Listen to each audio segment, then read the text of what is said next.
So that's a great question. I think everyone's trying to figure that out. I'm Director of Digital Transformation, Global Manufacturing. So I report to the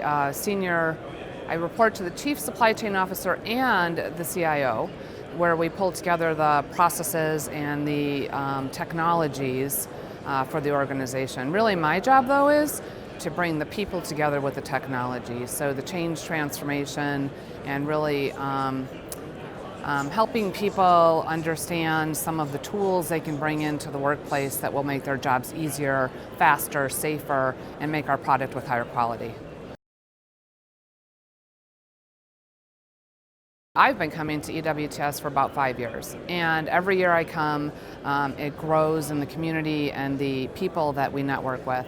For me, one of my favorite things is to come back and see the companies that I got to speak with at the prior year and hear the things that they've implemented. So I think AGCO has a great story to tell. I think we're people keep telling us we're on the front end of really bringing wearables into a workplace, and we're very proud of that.